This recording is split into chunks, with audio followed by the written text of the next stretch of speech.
आज हम Bhagavad Gita chapter 18 conclusion the perfection of renunciation के श्लोक 5 को कवर करेंगे। रोज की तरह पहले मैं संस्कृत में श्लोक को पढ़ूंगी, उसके इंग्लिश ट्रांसलेशन को देखेंगे और मीनिंग को समझेंगे। तो चलिए शुरू करते हैं।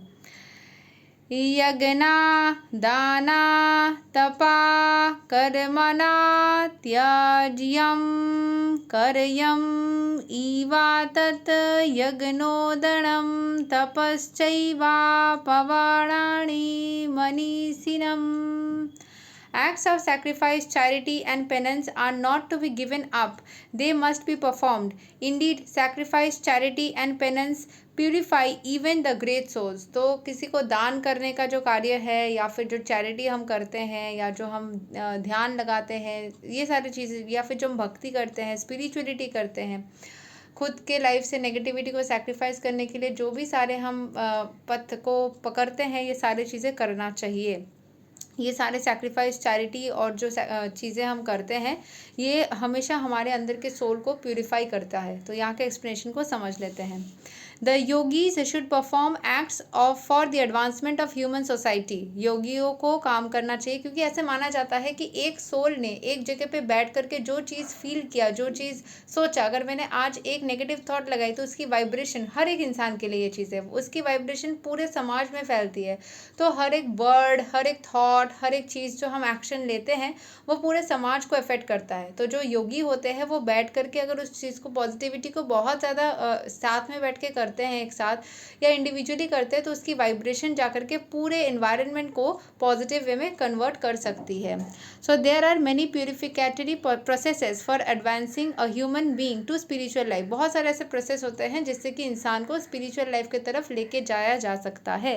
The marriage ceremony for example is considered to be one of these sacrifices. It is called Vivaha Yagna. Should a sannyasi who is in the renounced order of life and who has given up his family relations encourage the marriage ceremony? The Lord says here that any sacrifice which is meant for human welfare should never be given up. जो शादी होती है वहाँ पे भी लड़की को अपने घर को सैक्रिफाइस करके जाना पड़ता है ताकि वह दूसरे घर को वेलफेयर, मतलब पॉजिटिविटी से भर पाए। ठीक है, तो यहाँ पे जो चीज़ें दिखाया जा रहा है कि जितना ज़्यादा ही आप पॉजिटिव चीज़ों को स्प्रेड करते हो, जितना ज़्यादा पॉजिटिविटी को करते हो, उतना ही ज़्यादा आपके लाइफ में ग्रोथ होती है। सो कभी भी सैक्रिफाइस या कुछ भी करना अगर आप चाहते हो तो फिर वो अच्छे के लिए ही अगर है तो वो आपको ज़रूर से करना चाहिए, जो सबके ग्रोथ के लिए है वो ज़रूर से करना चाहिए।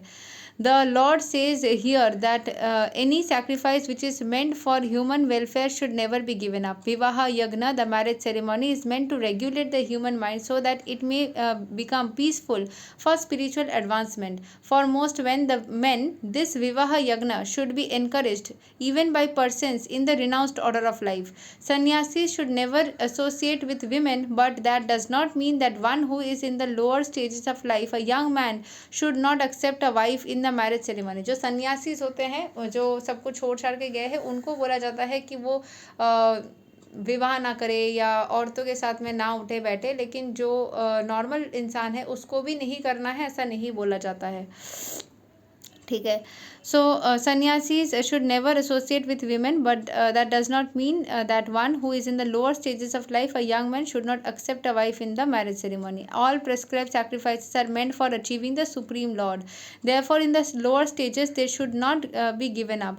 Similarly, charity is for the purification of the heart. If charity is given to suitable persons, as described previously, it leads one to advanced spiritual life. जितना ज़्यादा आप दान करते हो, आप स्पिरिचुअली एडवांस कर जाते हो, और जो स्पिरिचुअलिटी को पकड़ के लाइफ में आगे बढ़ते हैं, उनके लिए ये माना जाता है कि वो हो सकता है विवाह के संबंध में ना जुड़े, लेकिन अगर हर कोई ऐसा बोलने लग जाएगा तब तो ह्यूमन रेस ही ख़त्म हो जाएगी, है ना, पॉपुलेशन ही ख़त्म हो जाएगी। तो इसीलिए विवाह जो होता है वो करने के लिए इनकरेज किया जाता है। जो सन्यासीस होते हैं वो नहीं करेंगे, बट बाकी लोग कर सकते हैं। यही तक है श्लोक number 5 of Bhagavad Gita chapter 18। अगले दिन हम श्लोक 6 को कवर करेंगे। तब तक के लिए हरे कृष्णा, राधे राधे, जय श्री राम।